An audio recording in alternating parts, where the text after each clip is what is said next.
Allahümme salli ala Muhammedin ve ali Muhammed. Euzu billahi mineşşeytanirracim. Bismillahirrahmanirrahim. Esselamu aleyküm ve rahmetullahi ve berekatuhu. Allah'ın salavat ve selamı üzerinize olsun. Bugün səhər adətən mən sübh namazından sonra gərək düzün deyəsən, yəni həmişə də olmasa bəzən yorğun olanda yatıram. Duran kimi səhifəmə baxdım. Gördüm, Allah razı olsun, qardaşlardan biri direktdə belə yazıb. Ay hacı, səsin gəlsin, nə vaxtdandır danışmırsan. Mənim də rayonda bir qədər işim var idi. Rayonla bizim yaşadığımız məntəqənin arası 4 kilometrdir. Gedib işlərimi görüb gəldim. Gələ-gələ indi sizə danışacağım sözlərimi qarlama vərəqlərə əvvəl qeyd elədim. Sonra hələ indi etdiyim bu söhbətə oxşar da digər bir söhbət də 2 gün bundan qabaq yazmışım. Amma sözün düzü vaxtım olmur ki, danışım. Bu söhbətimdən sonra onu da sizə inşallah Allahın izni ilə danışacağım. Əslində Allaha and olsun ki, inanın, məndən asılı olan bir iş olsa gündə və ya ən azından günəşirdə bir söhbət səhifəmə vuraram. Kim savab əməldən qaçar, amma adamın qarşısına elə məsələlər, elə sözlər çıxır ki, məcbur olursan ki, o işi görəsən. Nəticədə işləri çatdıra bilmirsən, ona görə də yubanmalı olursan. Yəni, eşitdiyin sözə uyğun yeni bir söhbət hazırlayasan. Söhbəti də hazırlamaq üçün vaxt lazım olur ki, onu əvvəl mən adətən vərəqlərə qeyd edirəm. Çünki dəyərli sözlər yaddan çıxmasın. Siz hələ bilirsiniz, bu sözlər öz-özünə yazılır. Mən də götürüb hazırını sizə oxuyuram. Elə olsaydı bu dünyada olan insanların 90% hələ hamısı alim, molla olardılar. İndi mən bu neçə günü sizə söhbət etməməyimin səbəbini sizə deyəcəyəm. Amma onu da bilirəm ki, əfsus ki, bu dünyada düz sözə yer yoxdur. Düz söz acı olur. Amma buna baxmayaraq, yerin pis də olsa deyəcəyəm. Sözün düzünü çünki demək daha yaxşıdır. Onsuz da bilirəm ki, düz sözə bu dünyada yer yoxdur. Ona görə də deyirlər, bu dünya bir vəfa dünyadır. Əslində dünya hələ həmən dünyadır. Bu dünyanın insanlarının üzdən uzaq, yəni mən bu sözlərimi hamıza aid edə bilmərəm. Allah var başda. Əksəriyyətləri bir vəfadırlar. Əsas odur ki, qoy mənim Allahım bilsin ki, mən haqq sözümü imam peyğəmbərlər kimi dedim və onlar kimi də pis oldum. Necə ki, onları öz dövrlərində vuranlar, incidənlər çox olub. Deməli, məsələ belədir. Mənim çox gözəl planlarım var idi. Allahın bu bəndələri üçün. Amma görürəm bu insanlara gərək musiqidən, gülməli işlərdən danışasan, onda sənin səhifənə minlərlə yox, on minlərlə baxışlar gələcək. Bu insanlar sanki öz xeyirlərinin nədə olmalarını bilmirlər. Mən bir söhbəti edənə kimi neçə günlərlə özümü öldürürəm. Bildiyimi başımdan, bilmədiyimi kitabları axtarıb tapmaq ilə oradan-buradan dəyərli sözlər toplayıram ki, söhbətim dəyərli olsun. Baxışın sayı, bəyənmənin sayı çoxalsın. Fikirləşməkdən bəzən az qalır beynimə qan sıza. Bəzən gecə yarı yatdığım, yəni uzandığım halımda nəsə dəyərli bir məsələ yadıma düşür. Durub həmən anda qeyd edirəm ki, birdən səhərə qalsa yadımdan çıxar. Bəzən yazı yazmaqdan başım cingildəyir. Gəhdə qulaqlarım pırıldayır. Nə bilim nələr və nələr. Nə var. Mənə qoy bu dinləyicilərim 5 qiymət versinlər.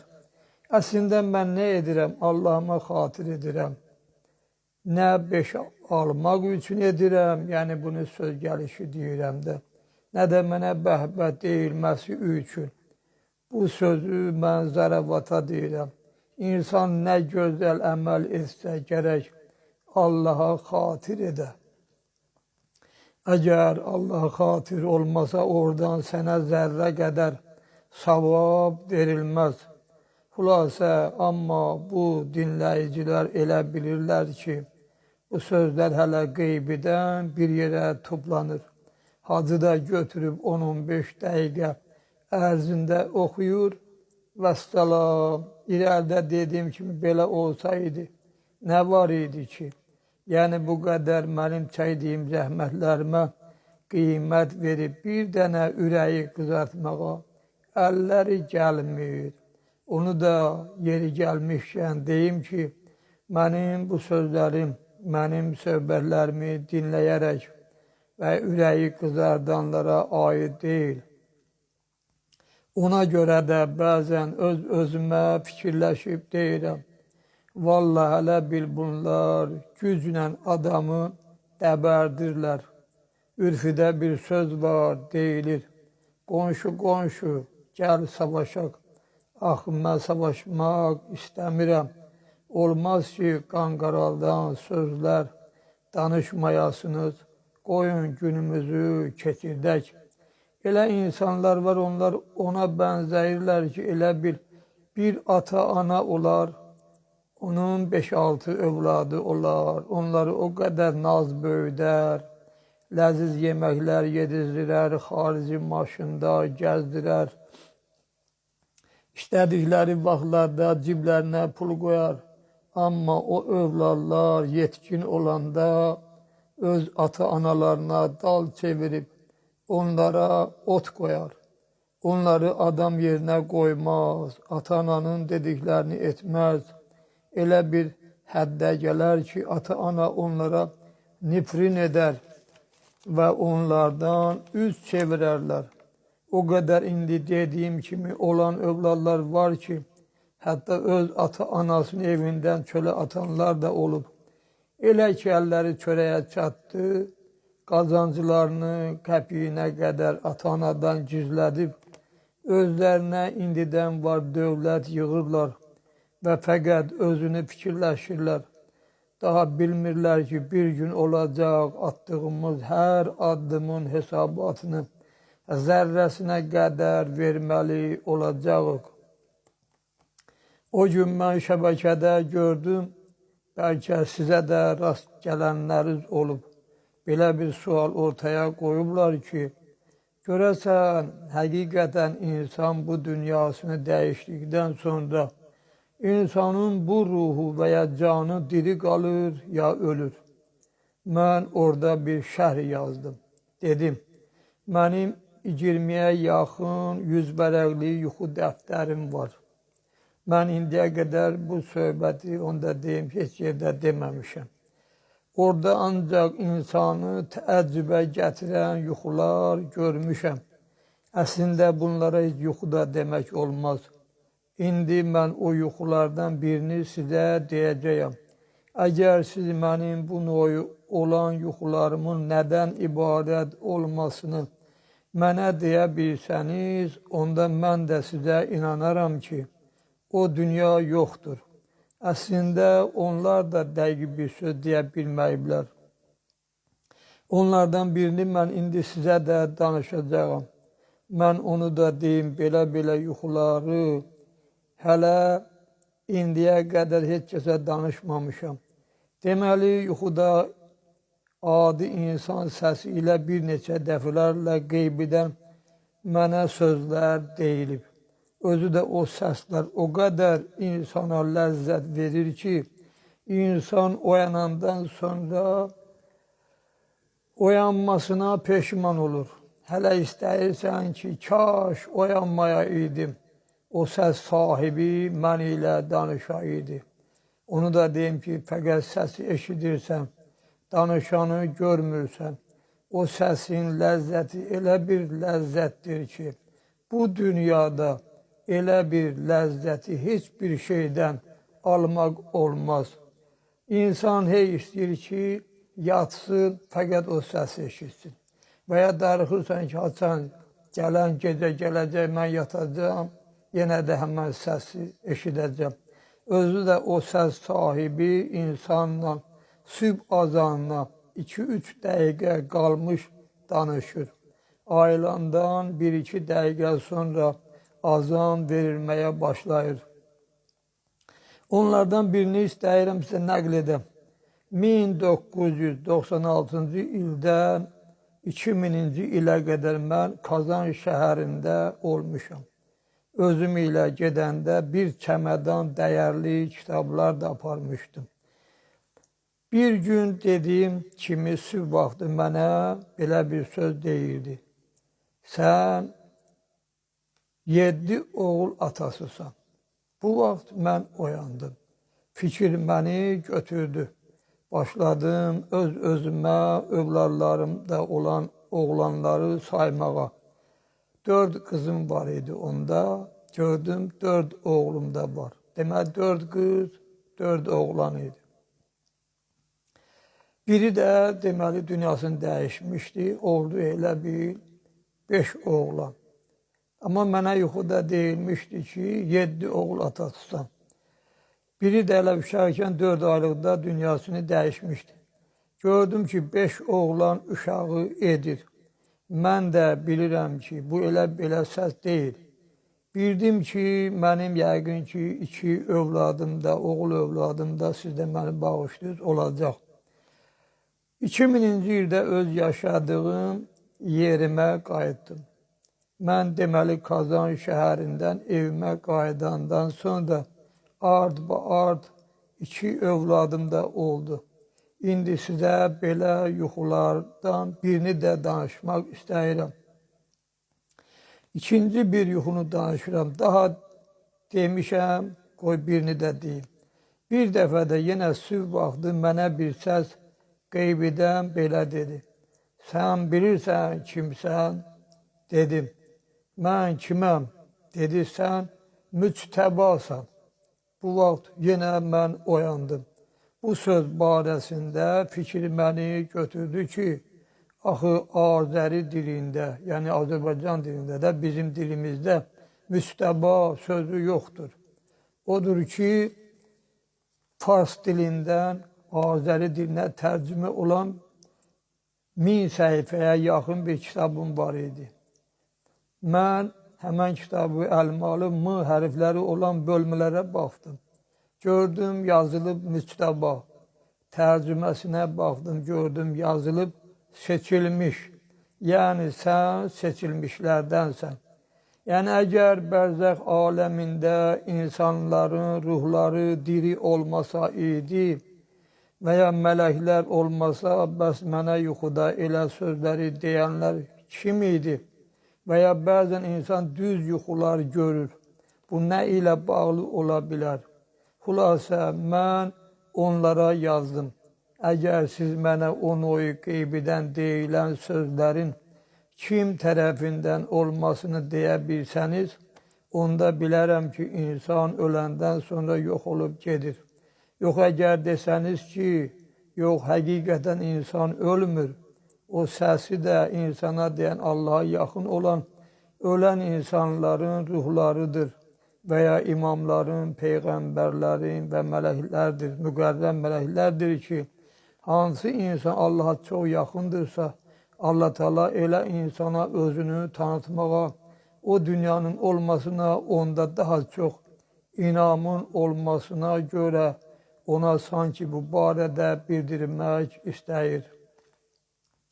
Deməli, batini aləmdə belə diri varlıqlar varsa, deməli, biz də bu dünyada zahirən ölsək də o dünyada diri olacaq.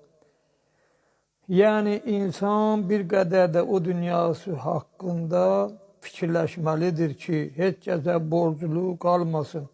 Mən sizə danışdığım belə yuxuları hələ heç kəsə danışmamışam. Çünki insan belə yuxuları danışanda kəsərdən düşür. Çünki onlar sanki sir saxlaya bilməyən insanlardan uzaqlaşırlar. Çünki bu dünya bir imtihan dünyasıdır. Yəni insanlar gərək bu dünyada imtihan olunsunlar. Amma belə yuxuları, sözləri açıqdan açığa danışanda hamı da o dünyanın olmasında yəqinlik olur. Onda da qəddarlarla, zalimlarla, qəddarlar da, zalimlar da dönüb quzu olacaq. Onda da yaxşı ilə pis tanınmayacaq. Yəni qəddar da cənnətə gedəcək, yaxşılar da cənnətə gedəcək. Onda da bu dünyanın yaranmasının heç bir mənası olmayacaq. Hələ buna görə də Allah Teala bu dünyanı yaradıb ki, insanlar özlərinin kim olmalarını bilsin ki, sabah qiyamətdə Allah Teala cəhənnəm əhlini cəhənnəmə atanda o zalim, qəddar adam deyə bilməsin ki, ilahi, sən məni niyə cəhənnəmə atırsan? O birini isə cənnətə göndərirsən. Bütün bu sözlərimlə siz qardaş və bacılarımıza demək istəyirəm ki, insanın çəkdiyi zəhmətləri itirsə və kiməsə borclu qalsa sabah qiyamətdə sorğu-sual olunacaq. Mən şəxsən özüm nə qədər din yolunda zəhmət də çəksəm, əsasən mənim niyyətim insanların yox, Allahın nəzərində ucalmaqdır. Və mənə heç kəsin heç təşəkkürü, sağ ol deməsi də lazım deyil. Mənim sizdən istədiyim bir dənə ürəyi qızardın ki, deyilənə görə nə qədər bəyənmə, paylaşma çox olduqda etdiyiniz söhbətlər digərlərinin də qarşılarına çıxır və beləliklə baxış sayı çoxalır. Baxışın da sayı çox olanda nə olur? Yenə onun xeyri həm sizə və həm də mənə olur. Yəni, nə qədər savab çox olsa, bir o qədər bizim savab payımız da çox olar. Burada həm də sizin savabınız çoxalmış olur, həm də mənim. Peyğəmbərimizin və imamlarımızın İslam dininin yaranması və davam etməsi yolunda çəkdikləri zəhmətləri biz itirsək, Allah Teala bizi gürü baz, necə deyərlər, ürfüdə belə bir söz var axı, gürü baz cəhənnəmə atar. Niyə deyilir? Kim 12 imamın hamısını qəbul etməsə,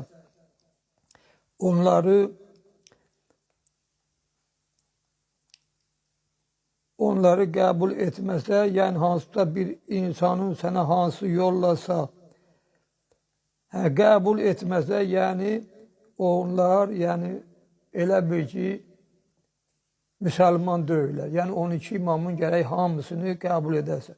Yəni hansısa bir insanın sənə hansı yollasa, xeyri ya bir köməyi dəyirsə, ya onun qayğısına qalırsa, ona yaşamağın qaydasını öyrədirsə, əgər sən onun sənə etdiyi bu yaxşılıqların əvəzini imkanın daxilində qaytarmasan, ya quru, heç olmasa quruca dil ilə ona təşəkkür etməsən, onun zəhmətlərini əgər itirsən, onun haqqı sənin boynunda qalacaq. Belə olan halda da qiyamətdə də haqq sahibi ilə sənə halallaşmaq vacib olacaq. Əgər ata-anan sənə haqqını halal etməsə, ömrün boyu gecə-gündüz ibadət etsən, nə qədər ki onların haqqını ödəməmisən, baya onların halallığını almamısansa, sənə cənnət qapıları bağlı olacaq. Yəni, əslində isə mən ona görə burada ata-ananı da burada deyirəm. Çünki İslam nöqteyi nəzəri ilə bir alimin bizə təlim etməsi və ya biz alimdən elm öyrəniriksə, həmən alim Allah yanında hətta ata-anadan da üstün sayılır. Nə üçün? Onun hikməti budur ki, bir günü birindən soruşurlar bir alimdən ki, sən üçün ata-ana əzizdir, yoxsa alim?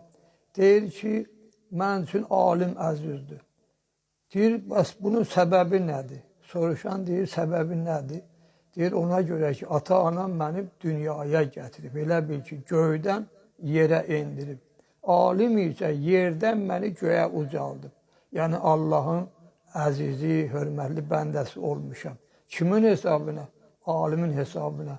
Həm də ki, əbədi həyatım, yəni əlimdən çıxmır həmən alimin hesabına.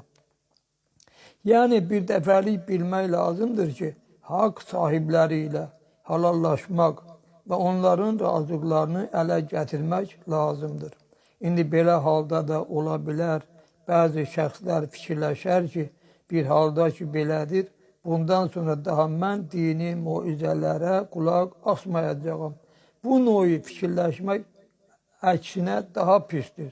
Çünki Allah elmi tələb etməyi insana vacib edib, beşikdən ləhərlənənə qədər. Yəni, gərək elmin dalınca getməlidir. Yəni, dili söz tutan, ağlı olan bir şəxs dini elmləri, öz boyuna düşən vəzifələri öyrənməlidir. Yəni, elə ki, ağlı kəsdi, danışmağı bacardı, gərək İslam dininin qanunlarını öyrənməyə çalışaq. Bununla da sözlərimi tamamlayıram, sizi Allaha əmanət edib, sizdən ayrılıram. Bir məsələni də deyim, yəni ləhərlənənə qədər ona görə dedi. Burada deyir ki, insan yəni dünyasını dəyişəndə aparırlar, dəfn edirlər, üstünə ləhəd. Ləhəd nəyə deyərlər? İnsanı dəfn edirlər, sonra o ağaclar ki, atırlar, həmən ağaclara ləhəd deyilir. Sizi, yəni Allaha tapşırıb sizdən ayrılıram. Vəssalamu aleykum və rəhmətullahi və bərəkatuhu.